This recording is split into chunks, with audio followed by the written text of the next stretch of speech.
Hi, I'm Brian Tiffany. I'm an emergency medicine physician and a clinical researcher with more than a dozen COVID therapeutic and diagnostic trials over the course of the pandemic.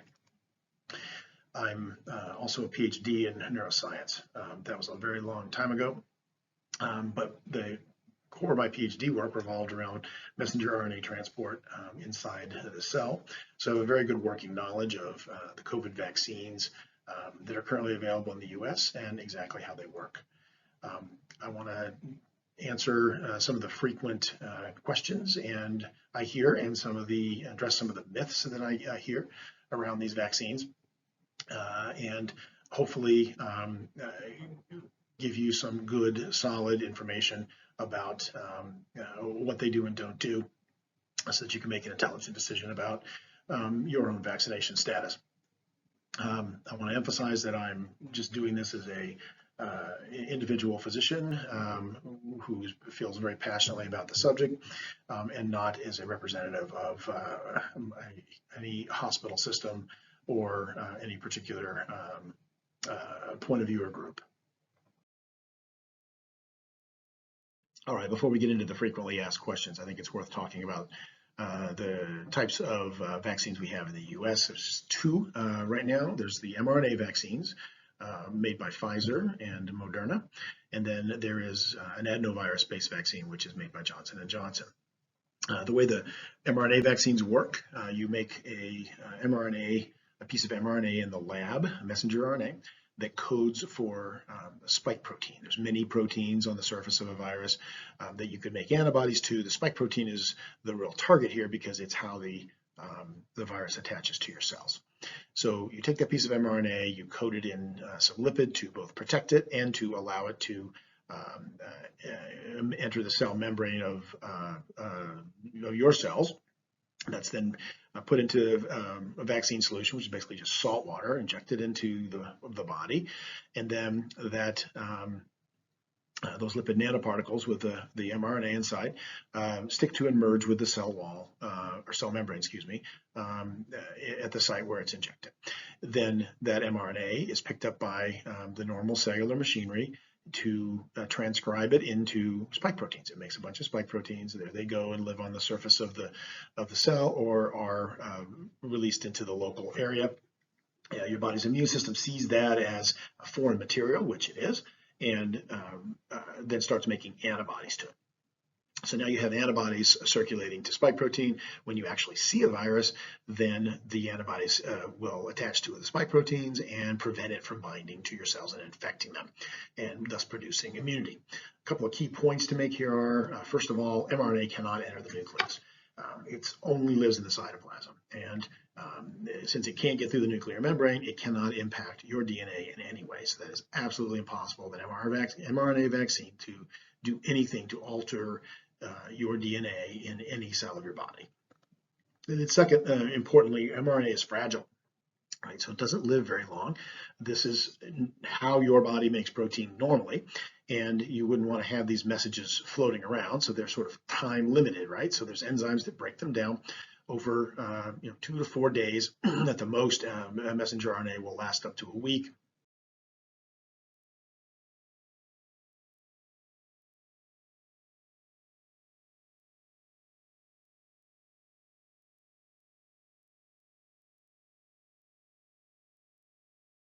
Here's the Johnson & Johnson vaccine. In this instance, you're taking a adenovirus, a human respiratory virus, adenovirus 26. It's replication deficient, which means it cannot reproduce itself. It can't really produce an infection in a human, but it can get into human cells. So you use that as a vehicle to get genetic material coding for the spike protein into your cells. And just like in the previous example, it sort of hijacks the cellular machinery. In this instance, because it's giving a DNA fragment, it goes into the nucleus. It lives independent of your DNA, doesn't insert into your DNA. It then makes messenger RNA and is sent out into the cytoplasm. And then the same thing happens as in the last slide I showed you. The messenger RNA is grabbed by the ribosomes. It's transcribed into protein. and that spike protein is then displayed on the surface of your cells. Your body sees that as foreign, and you make antibodies to it, and now you're immune. So that's the Johnson & Johnson vaccine. Next, we're going to talk about some frequently asked questions, and rather than jumping into like vaccine efficacy, I'm going to save that to the very end for those who are interested.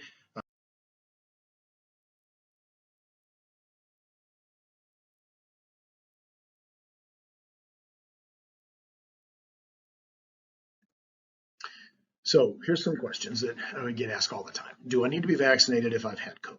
So the short answer is yes. It's recommended that if you've had prior COVID, you should get either both doses of one of the mRNA vaccines or one dose of the J&J vaccine. This is based on a number of studies looking at antibody levels declining over time, the effect of a vaccine being like a booster shot for folks who've had previous COVID. And importantly, again, a real world look at this. There's a Kentucky study just published in MMWR a couple of days ago, looking at patients in Kentucky that had a 2020 COVID infection and then were reinfected in this little window of time in 2021. They went back and looked at who was vaccinated, who was not vaccinated, or who was partially vaccinated.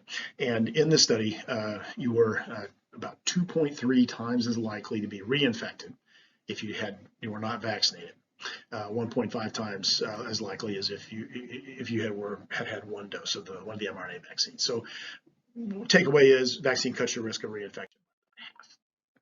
Can vaccines affect your fertility, right? So this is this all came out of one scientist who is a lot out on the anti-vax websites and social media, saying that the spike protein produced by vaccination is almost identical to syncytin 1, which is one of the proteins on the placenta. And then we're going to basically, immunize all of our women to being pregnant. So two important things about this. Okay, number one is it's not plausible, right? There is almost zero crossover between the syncytin protein and the spike protein. The spike protein is vastly larger, doesn't share any sequences of any substance.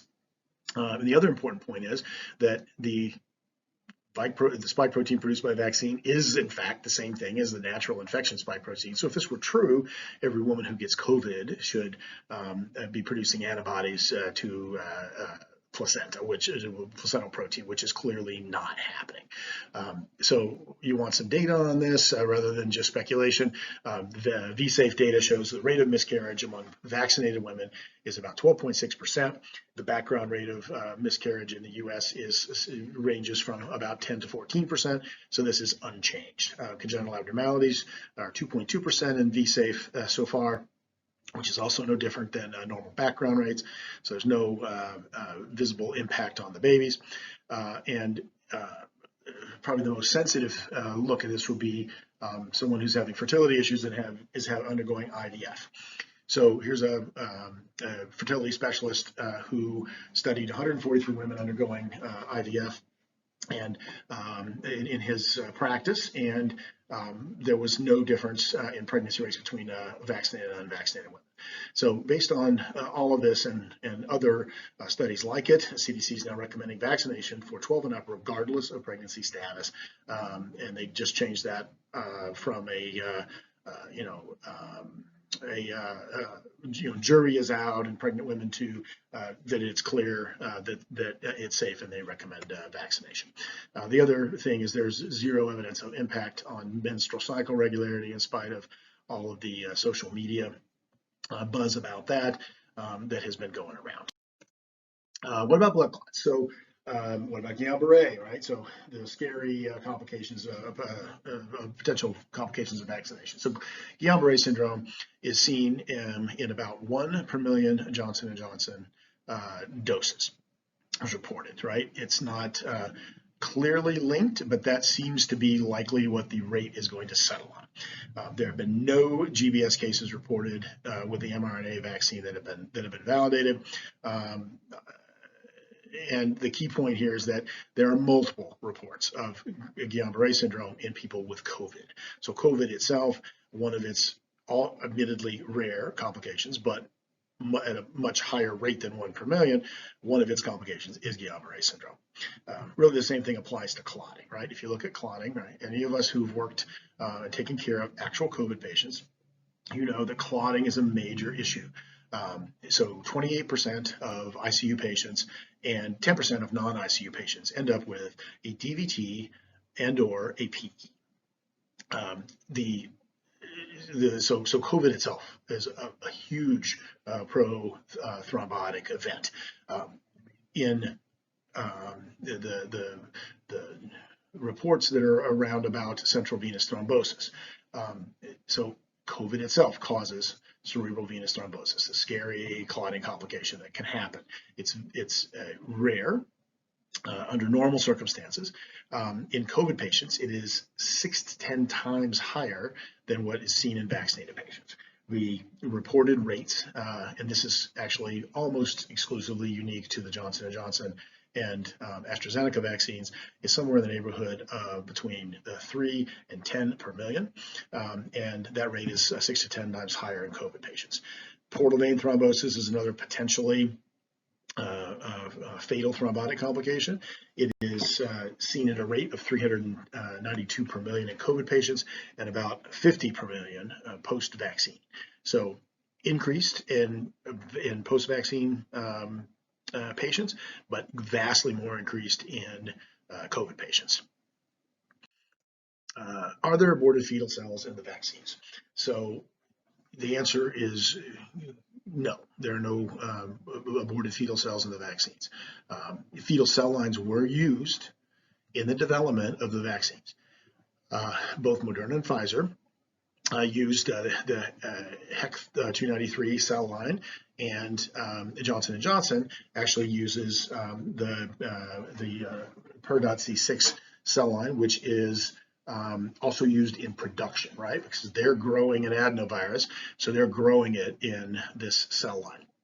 Now, just for context, guys, a cell line is something that is grown in the lab, and both of these cell lines are created, in fact, from fetal tissue, but we're talking about cell lines that have existed for 40 to 50 years. So the HCWv3 cell line came from a 1973 abortion in the Netherlands, and the per.C6 cell line came from a 1985 elective abortion also in the Netherlands. These are used in labs all over the world. You can, if you want your very own HCWv3 cells and you want to grow them up in your lab, well, you can, have them delivered by Tuesday, August, 24th, which is, kind of like Amazon Prime for cells, cell culture here. And there's dozens, if not hundreds, of cell lines that are used in labs to study all kinds of things, and the majority of them actually came from fetal origin or of cancerous origin. So the key point here is, number one, from the ethical standpoint, these things are years and millions, literally millions of generations removed from the origin of the tissue. These are just cells that have been grown and grown and grown and grown and grown for 50 years. And number two, that even in the setting of like the Johnson & Johnson or AstraZeneca or the flu vaccine or many of the vaccines are grown in cell culture. The cells are just used to produce the vaccine. They are not in the vaccine, right? So they make the virus is extracted and then processed into the vaccine. From the Catholic Church's perspective, which obviously matters to us here, the Vatican has made a clear statement that all of the current COVID vaccinations are recognized as clinically safe and effective, can be used in good conscience. This is not passively or actively encouraging abortion, and that since there is no other alternative, that these can be used in good conscience. What about shedding, right? So this is sort of odd corner that's happened where the allegation is basically that vaccinated people are making mountains of spike protein and it's shedding out of their bodies and getting into other people and causing complications of one form or another in other people, right? So a few things, right? First off, none of the vaccines can possibly cause COVID. They can't make the virus. So you can't shed real virus. Number two, the spike protein is only made at the site where you're injected, basically, right? So the local area, the vaccine, those little lipid nanoparticles go into the cells, and your cells sit there and they make spike protein for 2 or 3 days until the mRNA vaccine falls apart, and that's that. And the spike proteins may last a little longer, up to a couple of weeks. They're in the area, mostly stuck on your cells, maybe some in the bloodstream. But you cannot shed them. There's no biologically plausible way for those to leave your body. And if they could, if you had a puddle of spike protein on the desk and you rubbed it all over your body, there's really no biological pathway for that spike protein to enter your body and do anything. So this makes zero sense, basically, right? Although you're getting some craziness around things like, I don't want to be near anybody who's been vaccinated, and all kinds of insanity like that. So this is not. Common side effects of the vaccines are very real. Local pain, body aches, fatigue are common, up to 30%, maybe a little higher on the second dose. I can tell you, personally, and the experience of my various members of my family, some of us had absolutely nothing happen. It was like you never got a vaccine. And, I probably had it, the worst. I was like, felt pretty foolish for a day after my second dose of the Pfizer vaccine. Rash at the injection site, or what's called COVID arm, is pretty common. Probably 10% of people end up with a rash that looks something like this. And then there's more extreme rashes that come up, that look something like that.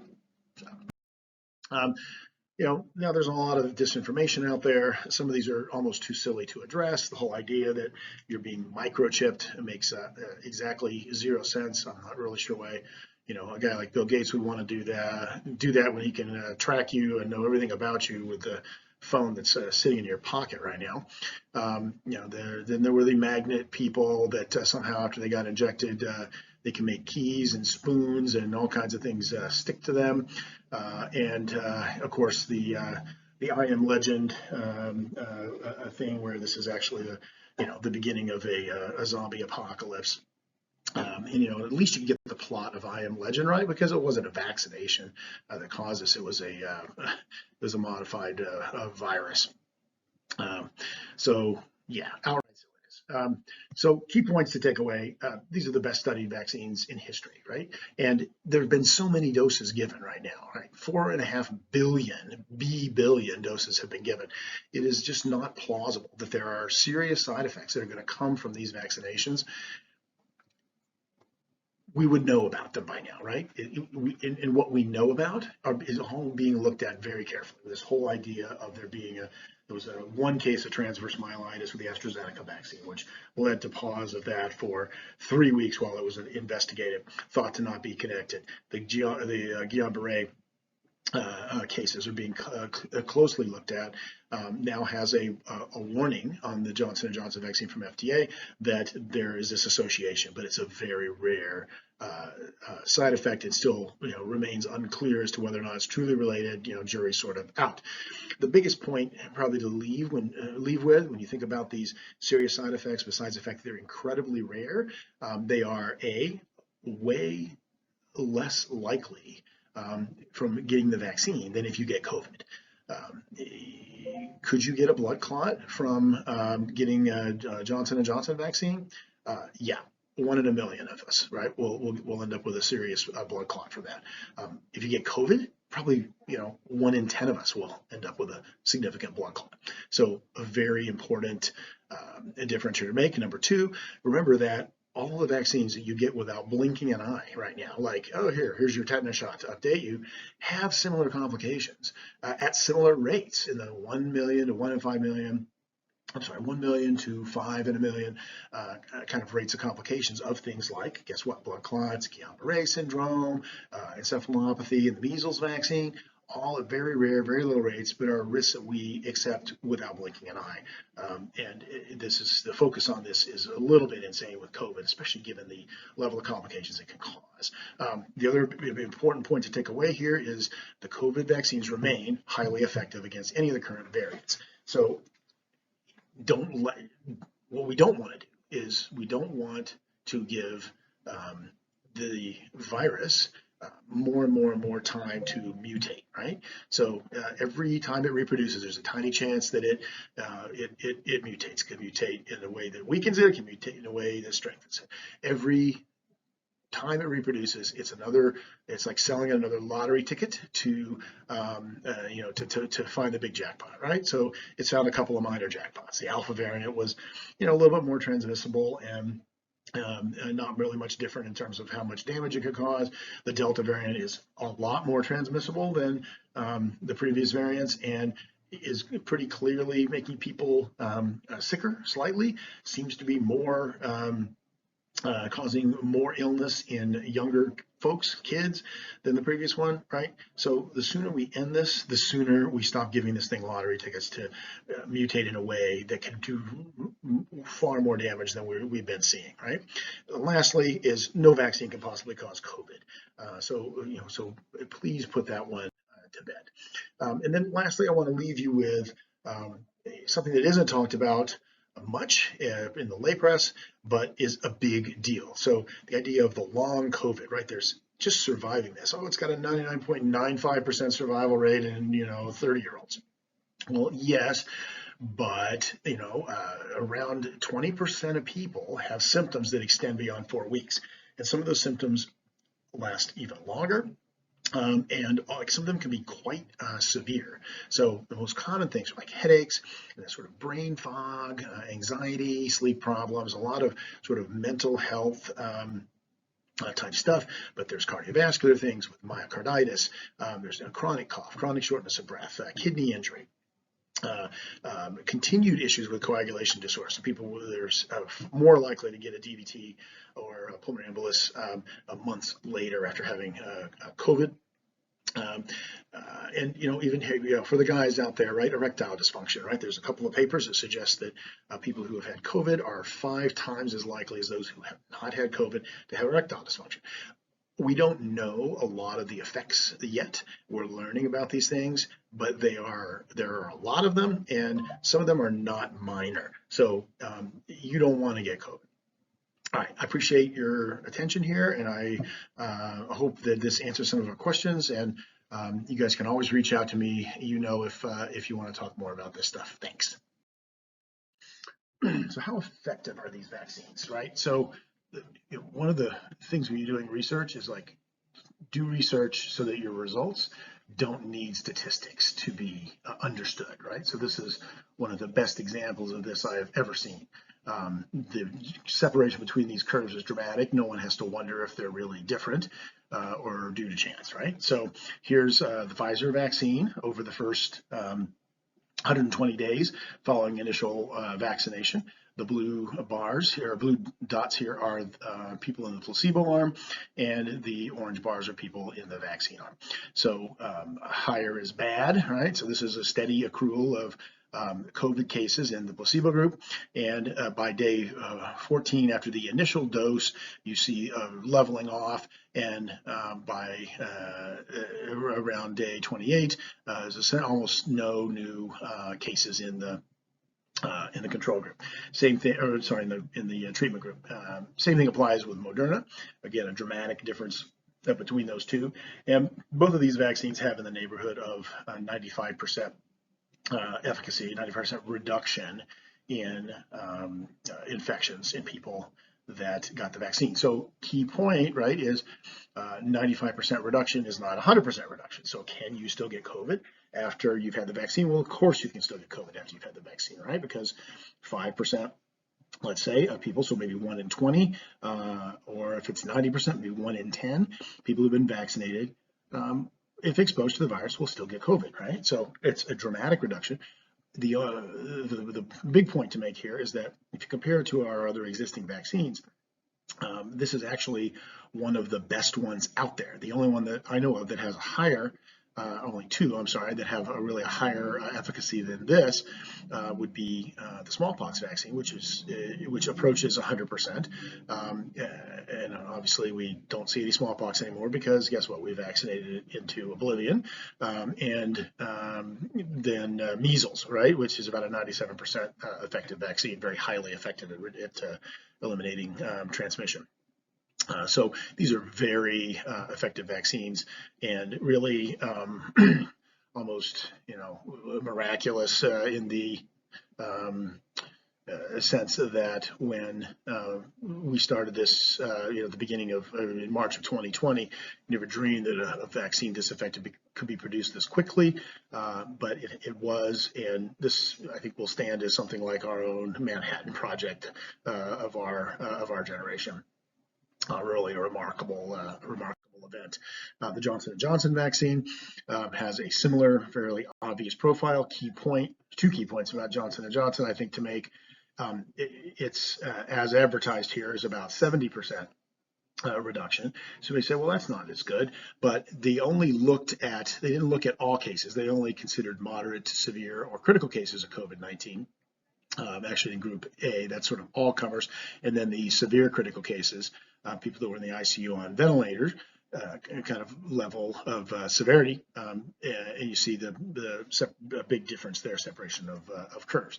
The other point to be made about J&J is they started significantly later in the process, and they studied a good chunk of their patients came from South Africa, and at the time the South African variant was starting to circulate, which was more resistant to this particular vaccine.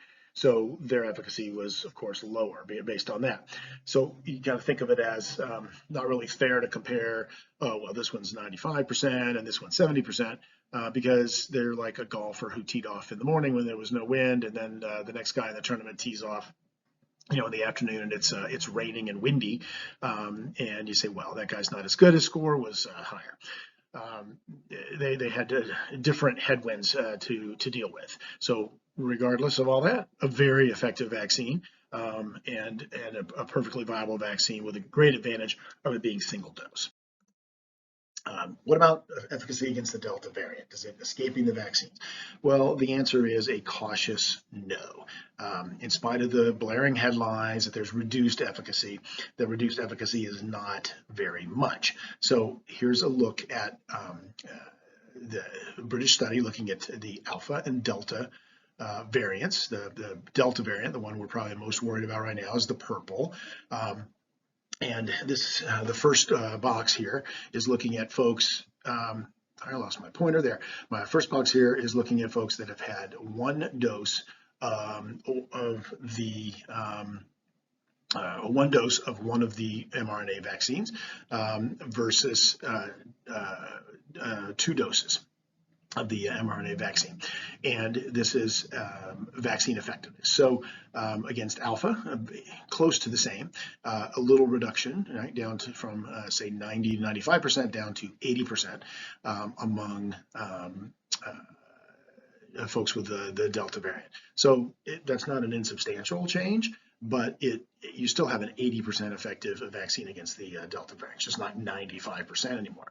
When you break that down here, inside of these numbers, there are the 2 different vaccines that are being given in Britain at the time, right? So they are using AstraZeneca, which is very, it's analogous, the same idea as the Johnson & Johnson vaccine here. Viral vector based, and then this is Pfizer. And you see that Pfizer is in this study after dose 2, 88% efficacy, so down from 95, and the AstraZeneca vaccine down in the 67% range. So maybe a little less effective against the Delta variant. So here's a look at real world efficacy of the vaccine, right? It's one thing to see this in a study. It's another thing to see it in how it's actually, working out amongst the general population. So here's as of the end of July, we have 102,000 unvaccinated patients. For every 102,000, there are about 1,600 new hospitalizations and 417 COVID deaths. Right, so you see that graphically here with the red and yellow combined being your hospitalizations and the yellow being deaths. You take that in the vaccinated population, and now you have about 100 breakthrough infections for every 102,000 vaccinated folks and 1 death. So a dramatic difference, and again, the dramatic demonstration of the value of these vaccines in the real. Here's a different look at data on breakthrough infections. Do you get breakthrough infections? Of course, there are breakthrough infections. Does the CDC suppress this information as being passed around on social media right now? No, it does not. Here, it's right here off of the CDC website. You can look at breakthrough cases, hospitalization, and deaths in states that are reporting that. And you'll notice that the percentage of cases among fully vaccinated folks are right in line with what you would expect from vaccines of the efficacy that we have. A lot of the states are putting this information on their DPH websites too. So here's a look at Georgia. And you can see of the 335,000 total positive cases, only about 5,000 of those were fully vaccinated. Of the just over 9,000 deaths they've had in the state, only 24 of those were documented as fully vaccinated. And finally, let's look at efficacy one last way. So this is just looking at hospitalizations clearly in the Delta variant era. So this is just from July 12th to August 10th in San Diego. And you see of their hospitalizations for COVID there, 521 of them were patients that were either unvaccinated or not fully vaccinated, and 13 of them were in fully vaccinated patients. Just as a reminder, fully vaccinated is 2 weeks after your last dose of one of the mRNA vaccines, Pfizer or Moderna, or 2 weeks after your dose of Johnson & Johnson. So I would put that in front of pretty much anyone and say, what group would you want to be in? All right, again, thanks for listening, and feel free to reach out to me with any questions.